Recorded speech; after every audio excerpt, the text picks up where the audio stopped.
70% of adults will see a stranger in deep distress and do nothing. We are conditioned to look away. But on an ordinary Saturday in a crowded mall, three 6-year-old girls saw what every adult ignored: a woman crumbling against a wall, and they decided the rules were wrong. This is the story of a father, his three identical daughters, and the single moment that would challenge everything we think we know about compassion. It asks a painful question.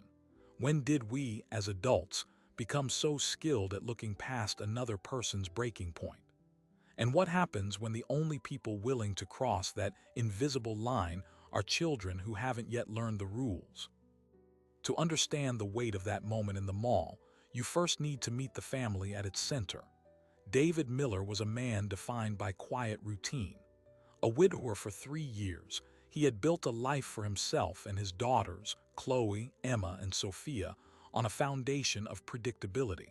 Saturday was their day. The ritual was sacred: pancakes shaped like animals, a trip to the library for story time, and then the sprawling, sun-drenched atrium of the Westgate Mall, a place of fountains and giant fake trees where the girls could run just a little ahead, still within his sight. David was not a man who sought attention. He worked as a structural engineer, a profession devoted to calculating loads and preventing failures before they happened. His world was one of unseen stresses and silent, steadfast support. Since his wife Alina's passing from a swift and brutal illness, his entire existence had narrowed to a single, monumental calculation: bearing the emotional load for three little hearts, ensuring they never felt the structure of their world crack. He was good at holding things up. He was less practiced in the chaos of public intervention. That particular Saturday, the mall was a symphony of distraction. Shoppers moved in determined currents, eyes locked on phones or fixed on middle-distance destinations. The air hummed with conversations about sales, weekend plans, the mundane orchestra of daily life.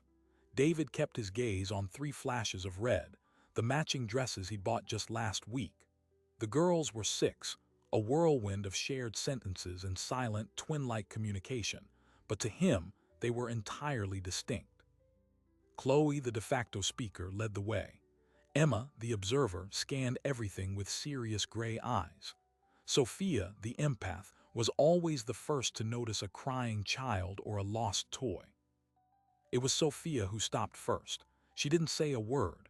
She just froze, her small hand slipping from the smooth railing of the upper balcony. She pointed. Emma followed her sister's gaze and mirrored her stillness. Chloe, seeing both sisters halted, looked down into the open central court below. "Daddy," she said, her voice cutting through the ambient noise with a clarity that made David's spine straighten.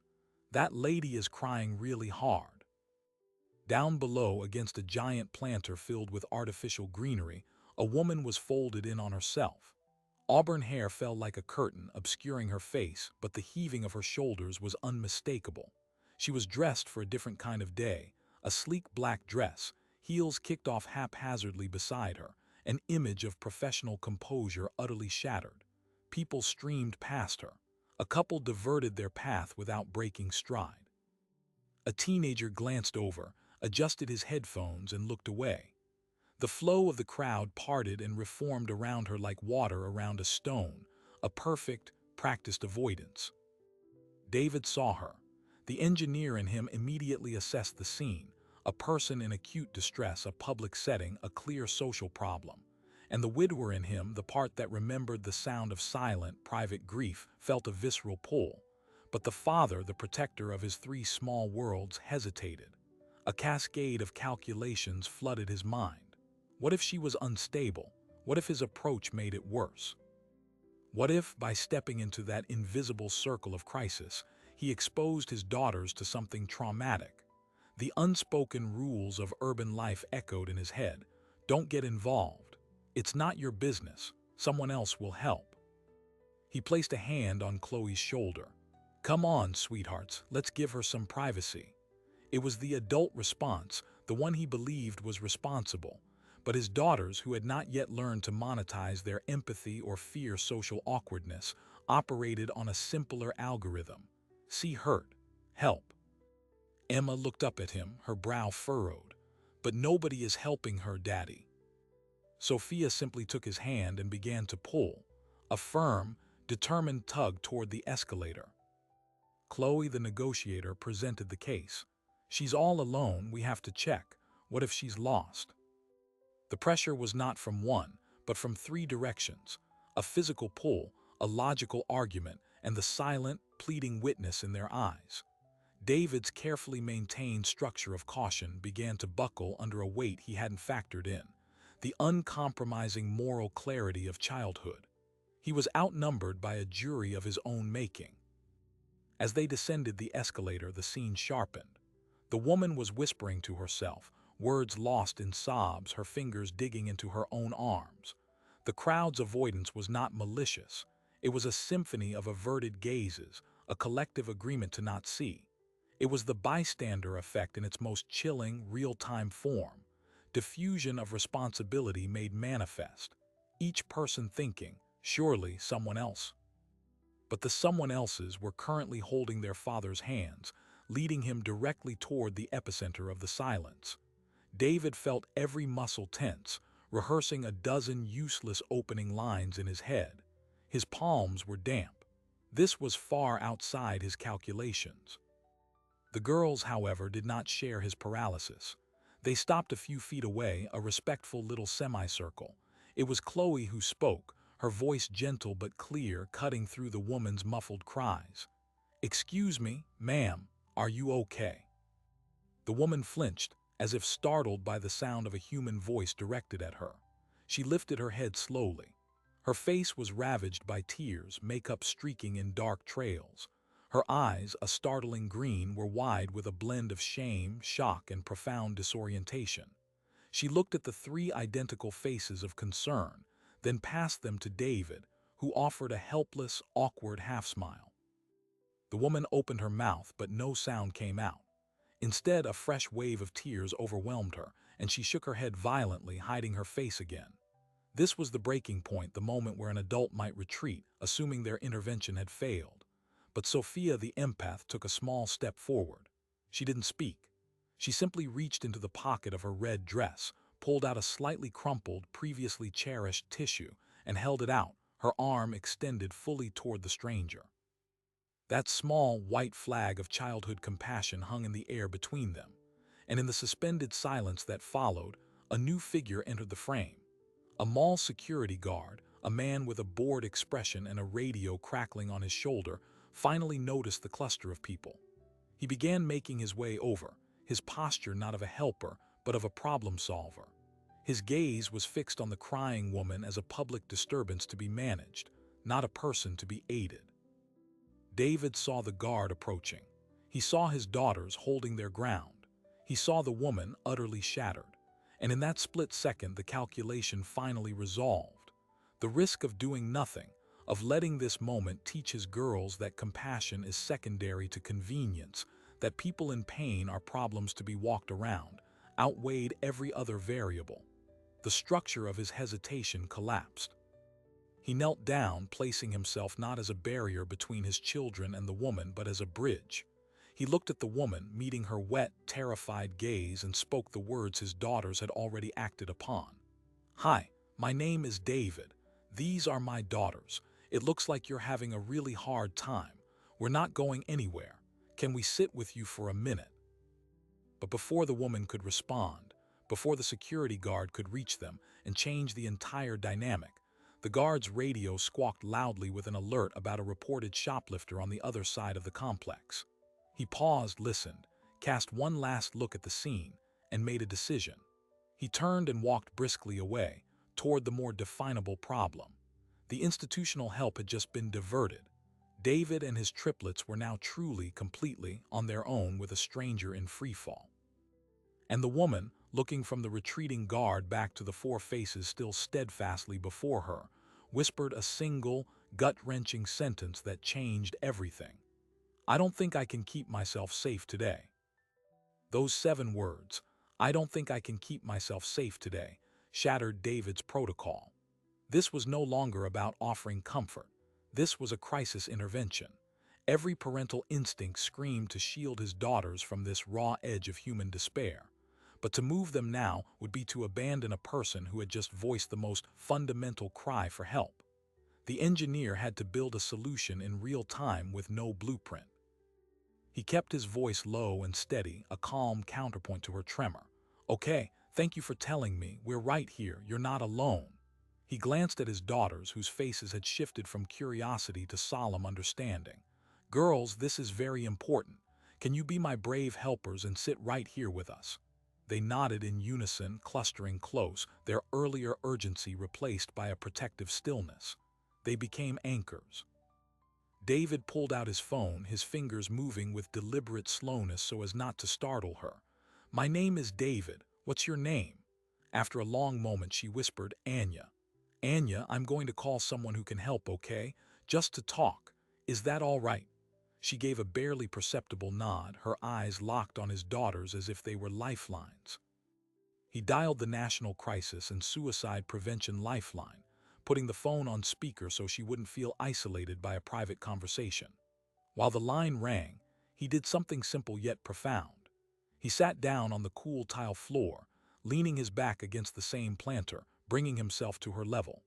The triplets, taking their cue, carefully arranged their red dresses and sat in a small half-circle, creating a quiet, human barrier against the flow of the indifferent crowd. A counselor's voice, gentle and professional, came through the speaker. David handed the phone to Anya, who clutched it with both hands. For the next 20 minutes, the Miller family formed a quiet container of safety in the middle of the bustling mall. David periodically murmured reassurance to his girls, who passed a water bottle they had in their backpack to Anya.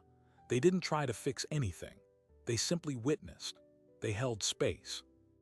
This act, however, was no longer invisible. The spectacle of a man and three small children sitting on the floor with a weeping woman began to pierce the bystander effect. A few people slowed down. An elderly couple stopped and asked if everything was all right. A young woman, looking anxious herself, knelt and offered a packet of tissues before hurrying off. The initial wall of avoidance had been breached by the children's unwavering presence. When the crisis counselor confirmed that Anya had a friend who could come and that she felt stable enough to wait, David finally took a full breath. The friend, a woman named Maria, arrived in a flood of tears and gratitude, wrapping Anya in a fierce hug. As they prepared to leave, Anya turned back to David and the girls. She was still fragile, but the hollow terror in her eyes had receded. She looked at each of the triplets, then at David. "Your girls," she said, her voice ragged. "They saw me when no one else did. Thank you for not making them look away." It was a powerful, beautiful moment. David drove home, his heart full, explaining to the girls in age-appropriate terms about sadness, kindness, and asking for help. He felt he had navigated the impossible. He had, he believed, taught them a valuable lesson about compassion in action. The story, he assumed, was over. But the world had other plans. Unbeknownst to David, a bystander had filmed the entire final act on their phone. Not the painful beginning where the crowd ignored her, but the poignant middle. The well-dressed man and his three identical daughters sitting on the dirty floor, forming a protective circle around a sobbing stranger. The video was 37 seconds long. It was captioned with a single, powerful sentence. "Saw this dad and his triplets stop and help a woman having a breakdown while everyone else walked by. Faith in humanity restored." It was posted at 7 p.m. on Saturday. By 10 a.m. on Sunday, it had 300,000 likes. It wasn't just the act itself, it was the symbolism. The triplets, their matching red dresses, the father's quiet dignity, the stark contrast between their simple compassion and the blurred, hurried figures of other adults in the background. The algorithm and the public's heart seized upon it. David discovered it when his sister called, her voice shrill with excitement. "David, is this you? It's all over my feed." He watched the video, a cold dread seeping into his stomach.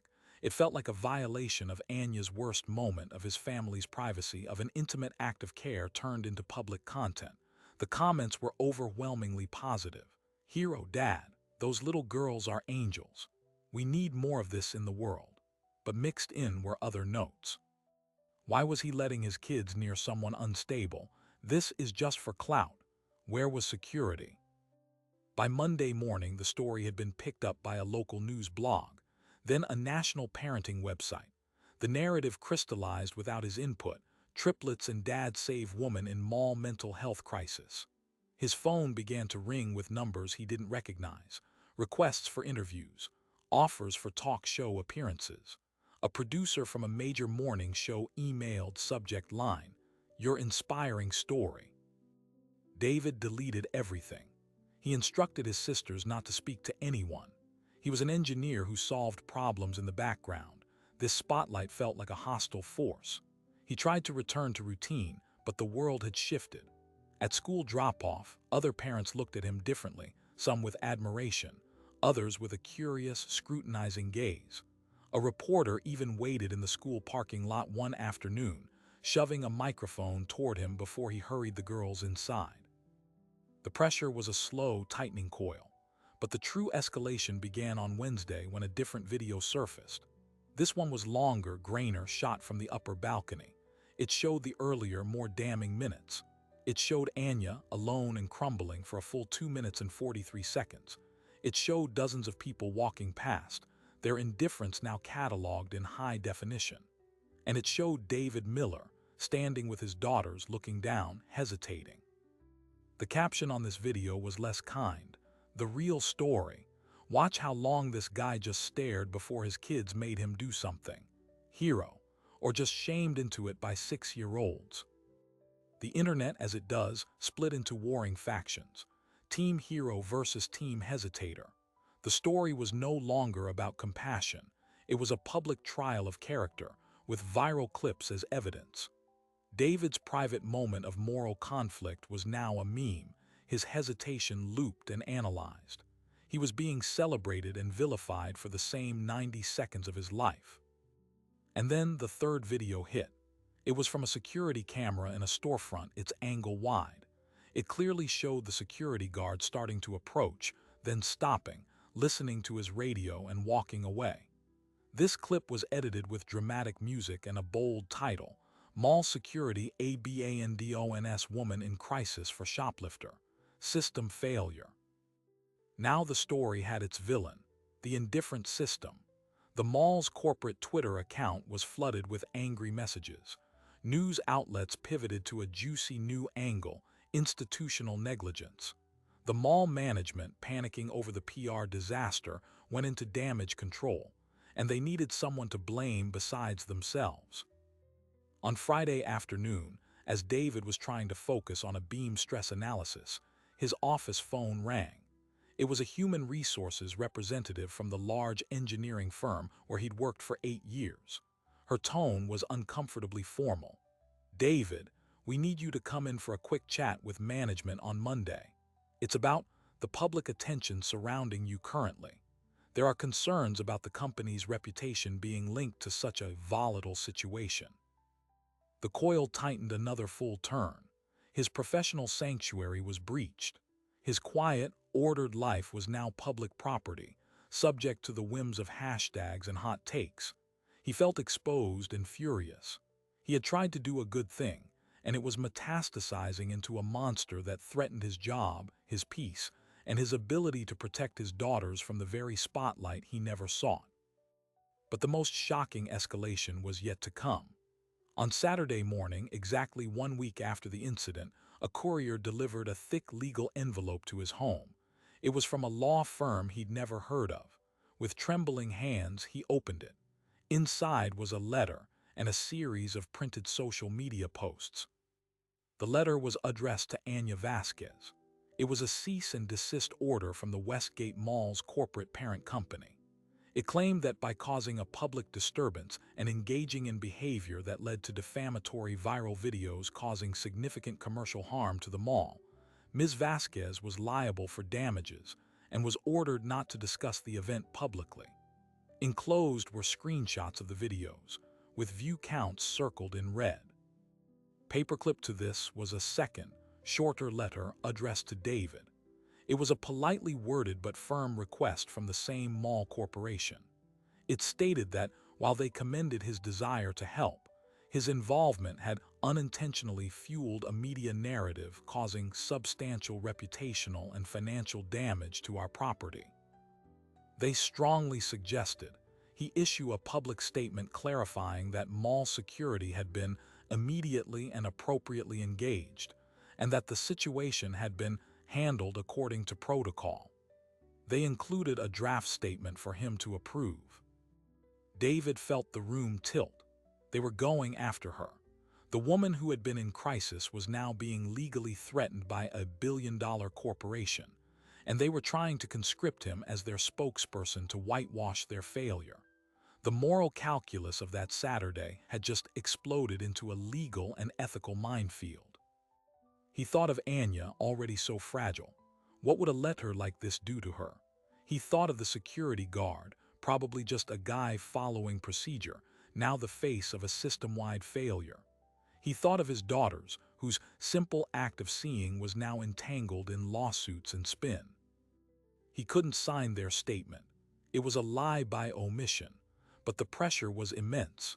His company was already nervous. Refusing the mall could bring more hostile attention, yet complying meant betraying the truth of what happened and potentially harming Anya further. David made his decision.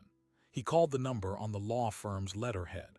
When a paralegal answered, he said, "This is David Miller. I received your request regarding the incident at Westgate Mall. I need to speak directly with your client's legal team, and I will not be signing anything until I've also spoken with Anya Vasquez." There was a long pause on the other end. The paralegal came back, her voice cooler. "Mr. Miller, our client has no intention of facilitating contact between involved parties. Our proposal is for your benefit to help this matter settle down. We advise you to consider it carefully." David's engineering mind finally saw the full load-bearing fault in their design. They weren't trying to manage the truth, they were trying to delete it, and they assumed he would comply out of a desire for the quiet life. But they had forgotten what triggered this entire chain of events. A man who, when presented with a crumbling structure, could not, in the end, walk away. He hung up, his heart pounding not with anxiety but with a clean, sharp resolve. He found the sticky note where Maria, Anya's friend, had scribbled her number that day. He took a deep breath and dialed. The phone rang twice before a wary voice answered. "Hello. Maria, this is David Miller from the mall. I need to talk to Anya. It's urgent. And I think," he said, looking at the legal letter on his table, "we might need to help each other." Maria's silence on the phone was heavy. When she finally spoke, her voice was thin with exhaustion. "She got the letter too, David. She's not well. This is the last thing she needed." An hour later, David sat in a quiet corner of a cafe, facing Anya Vasquez and Maria. The woman from the mall was pale, her hands wrapped tightly around a mug of tea she wasn't drinking. The raw, public anguish was gone, replaced by a deeper, more private terror. She spoke in fragments. The breakdown, she explained, was the culmination of a year-long freefall. She had been a mid-level manager at a marketing firm. 7 months ago, her company had undergone a brutal round of layoffs executed with cold efficiency on a Friday afternoon. Anya, a single woman with no safety net, was one of 300 let go. The severance was minimal. Her savings evaporated, swallowed by rent and Cobra health insurance payments. The job market was ice. Dozens of applications vanished into voids. Rejections piled up. The professional identity she'd built for 15 years was erased. The Saturday at the mall, she had been on her way to a friend's wedding shower, wearing the last nice dress she owned, feeling like a fraud. The wave of hopelessness that hit her near the planter wasn't a choice. It was a physiological collapse, a system failure. "And now they say I owe them money," Anya whispered, pushing the legal letter across the table, "for damaging their reputation. My reputation is unemployed and mentally ill. What do they think I can pay them with?" David saw the full picture now. This wasn't just about managing a PR crisis for the mall.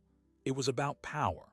They were targeting the most vulnerable person in the chain, hopping the threat would make her disappear and the story would die. And they were using him as a tool to legitimize their version of events. The moral clarity that his daughters had shown was now smothered under legalese and corporate strategy. He made a decision on the spot. "You're not fighting this alone," he said, "and I'm not signing their statement, but we can't just say no, we need to say something louder." He reached out to a former college roommate, Ben, who now worked as a journalist for a reputable online news outlet, not a tabloid. David laid out the facts: the incident, the viral fame, the legal threats, Anya's backstory. He offered the full, unvarnished truth. "I hesitated," David admitted to Ben over the phone. "The video is right. My kids led me. That's the real story. It's not about being a hero. It's about how hard it is to do the right thing, and how the systems we have punish people for needing help in the first place." Ben was quiet for a moment. They sent a cease and desist to a woman who was suicidal for causing a public disturbance. "David, this isn't a local story anymore. This is a story about everything." Ben's article dropped 2 days later. It was thorough, compassionate, and damning. It featured David's candid account of his hesitation, Anya's story, published with her permission, under the condition of anonymity as Anna, the legal threats, and statements from mental health advocates criticizing the mall's response as dangerously stigmatizing. It also included a bland, boilerplate non-response from the mall's corporate office. "We do not comment on pending legal matters or private interactions with individuals." The article went viral in a different, more powerful ecosystem. It was picked up by major news networks. Suddenly, the narrative flipped entirely. The discussion was no longer, was David a hero or a hesitant dad? It was, can a corporation legally intimidate someone for having a mental health crisis on their property? And why is our default to look away? The public sentiment swung hard. Petitions appeared demanding the mall drop its legal action. Mental health organizations issued statements of support for Anya. The mall's social media channels were inundated, not just with anger, but with thousands of personal stories from people sharing their own experiences with crisis, job loss, and public shame. David thought the pressure would now shift to the mall to back down. He was wrong. It shifted to him. On Monday morning, he was called into his boss's office. The head of HR was also there. His boss, a man named Carl who had always been cordial, looked deeply uncomfortable. "David, this situation, it's creating a lot of noise. We're an engineering firm. Our clients value discretion, stability. The company is concerned. The legal dimension, the media spotlight, it's a liability." David felt the floor drop away. "Carl, I helped someone.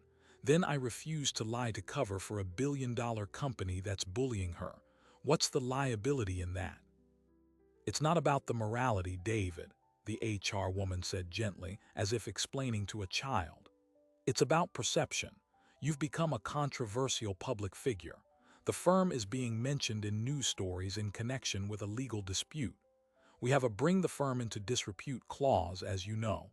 We're asking you to consider taking a paid leave of absence until this resolves." They weren't firing him. They were making him radioactive and asking him to quietly disappear. The message was clear. Your principles are a threat to our business. Choose your job or choose this fight. David walked out of the office, his mind reeling. He drove home, the weight of it all crushing him. He had done the right thing at every turn after that initial hesitation, and it was costing him everything: his privacy, his peace, and now possibly his career. He sat in his parked car in his own driveway, staring at nothing. For the first time, he understood a fraction of the despair that had folded Anya against that planter. The world didn't reward integrity. It sanded down the edges until you fit back into the machine. He was still sitting there when his phone rang. It was Ben, the journalist. His voice was urgent, keyed up. "David, you need to check your email. I just sent you something. Don't talk to anyone until you see it." Puzzled, David opened his laptop. The email from Ben contained a PDF, a scanned document. The subject line was, WHISTLEBLOWER WESTGATE Security PROTOCOLS. The document was an internal security memo from the Westgate Mall parent company, dated 2 years earlier.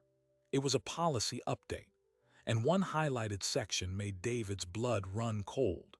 It outlined a non-intervention protocol for individuals exhibiting nonviolent but disruptive emotional behavior. The protocol instructed security personnel to observe from a distance, avoid direct engagement which may escalate the situation or create a liability, and to prioritize the containment of tangible threats to property, theft, vandalism, over non-tangible social disturbances.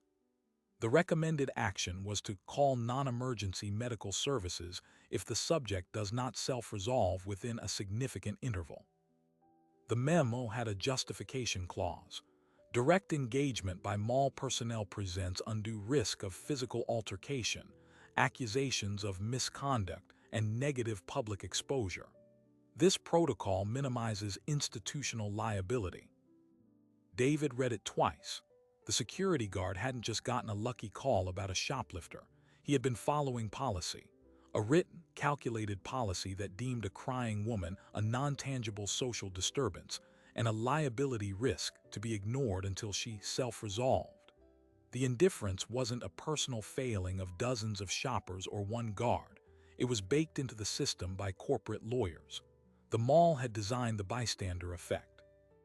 Ben called again as David finished reading. "My source inside their security team just leaked this. They're furious about being thrown under the bus by management. This is the protocol they were following. This is why no one helped her, David. It was policy." The revelation was staggering. It reframed everything. This wasn't an oversight, it was a business decision. Human suffering was a line item on a risk assessment spreadsheet. The legal threats against Anya weren't an overreaction. They were the next step in the same protocol: neutralize the liability. David felt a cold fury settle in his bones. What do we do with this? "We publish it," Ben said. "But it gets bigger. My source says this policy isn't unique to Westgate. It's a model adopted from a larger corporate security consultancy used by malls, retail chains, and public transport hubs across the country. This isn't one mall being callous.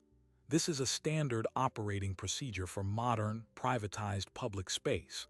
They've literally institutionalized looking the other way." The scale of it was overwhelming.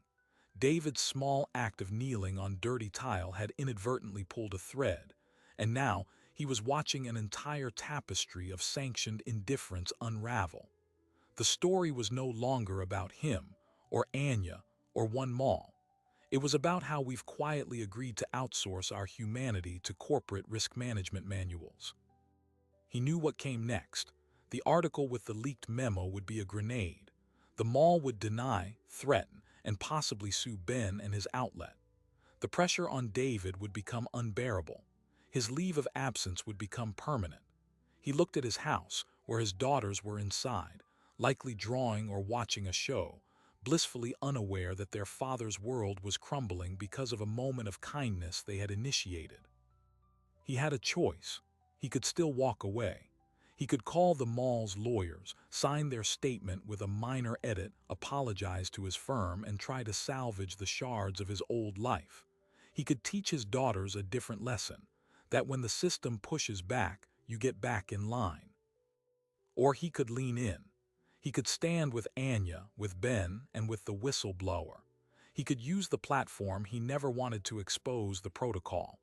It would be a professional suicide mission. It would invite unimaginable stress and scrutiny onto his family. He thought of Sophia offering her tissue, of Emma's logical, piercing question, "But nobody is helping her, Daddy," of Chloe's firm hand leading him forward. They hadn't calculated liability. They hadn't feared exposure. They had seen a person in pain and crossed the line. David got out of the car. He walked into his house, the weight still there, but the crushing despair was gone, replaced by a solid, unshakable resolve. He found the triplets in the living room, surrounded by crayons. He sat on the floor with them just as he had with Anya. "Girls," he said, his voice calm, "Daddy has to make a very hard decision. It might mean things get noisy and scary for a little while. It might mean some people are angry at me. But I think it's the right thing to do, and I need you to be my brave helpers again." Chloe looked up from her drawing. "Is it about the sad lady?" "Yes," David said, "it is, and about making sure other sad people get help too." Sophia crawled into his lap. "We can help." David hugged her, then looked at all three. He had his answer. The system had designed itself to avoid the messy, costly business of care, but it had not calculated on a force it couldn't quantify: the stubborn, unyielding love of a father who refused to let his daughters learn that looking away was acceptable. He picked up his phone and called Ben back. "Publish the memo," David said, "and tell them I have a statement of my own to make, not the one they wrote for me." Ben's article, featuring the damning internal memo, hit the digital front page with the force of a detonation. The headline was simple: "The Protocol of Indifference, How a Mall's Policy Told Guards to Look Away." It published the document in full, with the relevant sections highlighted. The public and media reaction was instantaneous and furious. This was no longer a debate about a single father's hesitation. It was an indictment of a calculated corporate philosophy. The story was now about how we design empathy out of our public spaces in the name of liability. The mall's corporate parent company went silent for 24 hours, a telltale sign of internal panic. When they finally issued a statement, it was a masterclass in backpedaling. They announced they were immediately suspending the non-intervention protocol for review, expressed deep concern for Ms. Vasquez, and most importantly, formally withdrew the cease and desist letter. They framed it as an overzealous legal action they were unaware of, a narrative few believed but everyone accepted as a surrender. The liability machine had been forced to spit out its target. But the victory over the legal threat was just the first domino. The backlash was commercial. Several major retailers with stores in the Westgate Mall chain issued statements of their own, expressing dismay and demanding meetings with management to review safety policies. A national mental health nonprofit launched a "Don't Look Away" campaign, partnering with other mall operators who rushed to publicly affirm their commitment to crisis intervention training. The policy that was meant to limit liability had created a historic liability event. For David, the personal cost arrived as expected. A week after the article, his firm made the leave of absence permanent. He was offered a generous severance package contingent on a confidentiality agreement. He took the severance, but refused to sign the NDA. Walking out of the office for the last time was bittersweet, but the fear was gone. He had traded a career built on calculating loads for a role he'd never calculated: a public advocate. Anya's transformation was the most profound. With the legal cloud gone and her story anonymized but acknowledged, she began the long climb back.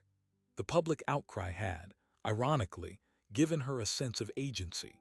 She started volunteering with a local mental health hotline, using her experience from the inside to help others. A small nonprofit focused on unemployment and mental health, inspired by her story, offered her a part-time coordinator position. It wasn't the corporate salary she'd lost, but it was purpose.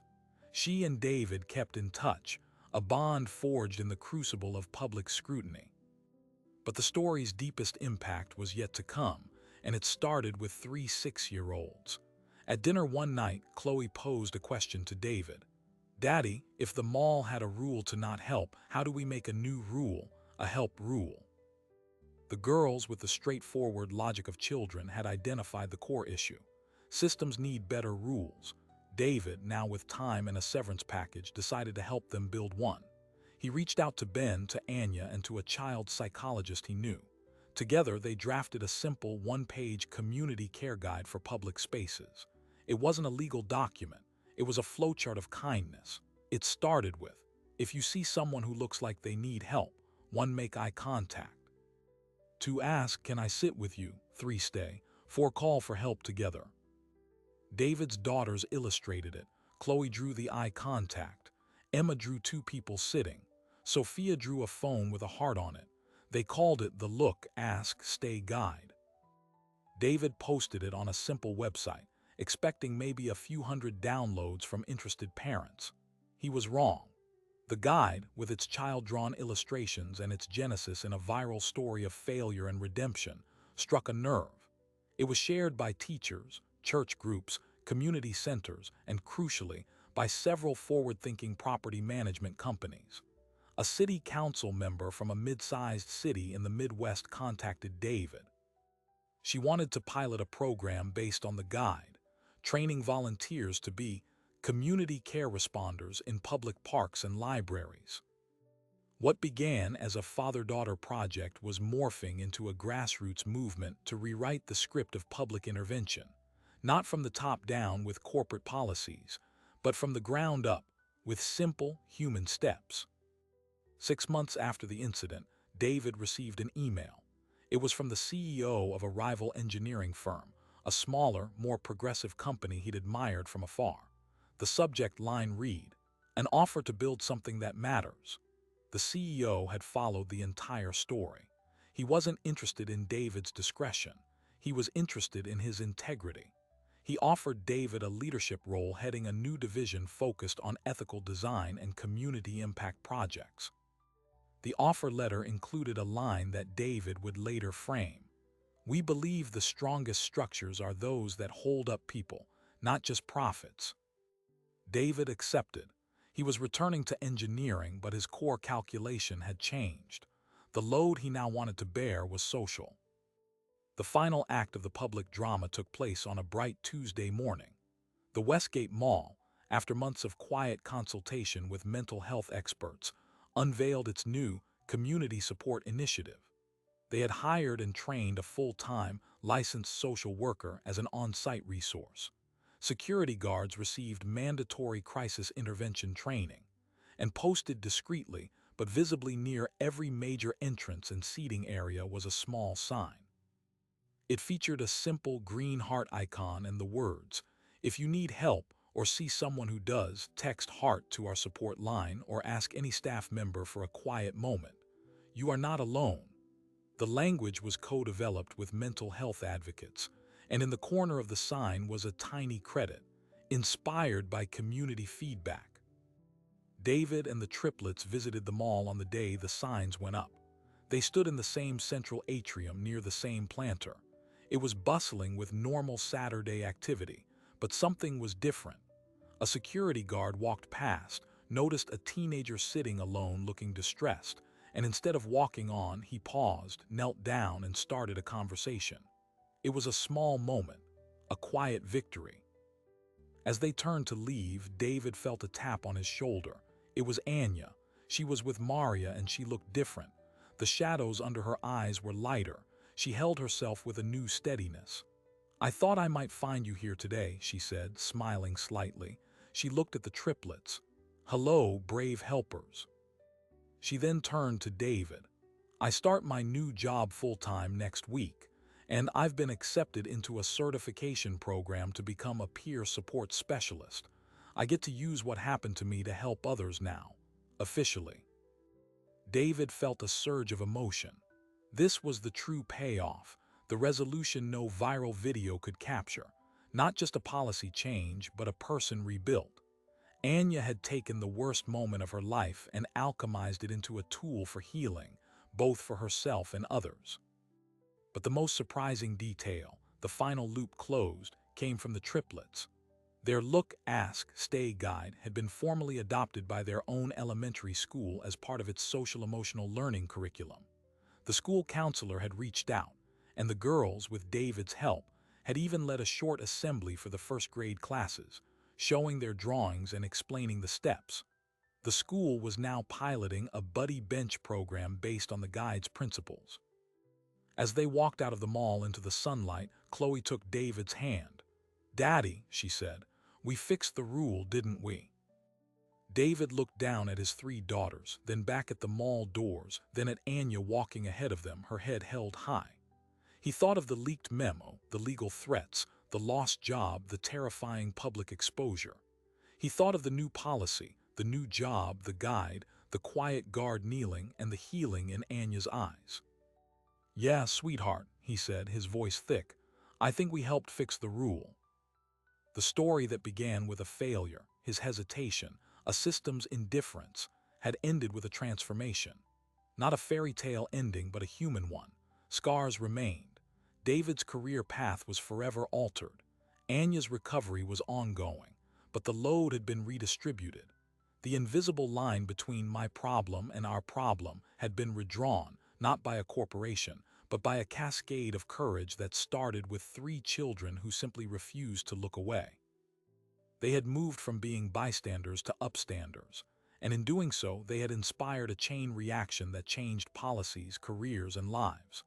The protocol of indifference had been replaced, brick by brick, with a new architecture of attention. And as David drove his family home, he understood the final, quiet truth. The most important structures we build are not made of steel and concrete, but of moments. Moments where we choose to see, to ask, and to stay. So what do we take from this chain of events that began with a single, crushing moment of despair? David Miller's story isn't about a perfect hero. It's about an imperfect man who was pulled across a line by his children and then had the courage to hold that line against tremendous pressure. It reveals an uncomfortable truth, that often the biggest barrier to helping isn't a lack of compassion, but a fear of the consequences, the awkwardness, the legal entanglements, the professional risk, the sheer messy uncertainty of getting involved in another person's pain. We've built systems that incentivize looking away. But this story also shows that those systems are not immutable. They are written by people, and they can be rewritten by people. A leaked memo, a journalist's diligence, a father's refusal to lie, a woman's brave decision to share her story. These are the tools that dismantle indifference. The most powerful force against a protocol designed to ignore is a simple, stubborn act of seeing. David and his triplets didn't just help Anya that day. They became a catalyst. They proved that a single intervention can ripple outward, changing policies, creating new jobs, inspiring guides that teach children how to care, and most importantly, rebuilding a person's hope. The arc of this story bends toward community, but only when someone is willing to apply the first, fragile pressure. Which brings me to you. Have you ever been in a public space and seen someone struggling? Did you step forward, or did you, like David initially, hesitate and calculate the risk? Or perhaps you've been the one in need, feeling the chilling weight of being invisible in a crowd. The lesson here isn't that we must all become heroes. The lesson is that we must notice. And if we can, we must choose to see the human being behind the disturbance. We must be willing, sometimes, to let our children lead us back to our own humanity. If this story of quiet courage and unexpected change resonated with you, please show some support. Hit the like button. It tells the algorithm that stories with depth and heart matter. Share this video with a friend or a family member. Start a conversation about what it means to be a community. And if you're not already subscribed, please consider hitting that subscribe button and ringing the notification bell. We dedicate ourselves to finding and telling human stories that don't just pass the time, but that might just change a perspective, or even a protocol. Thanks for watching, and remember, the world is changed not by grand gestures alone, but by the sum of all the small, brave decisions to look, to ask, and to stay. See you in the next story.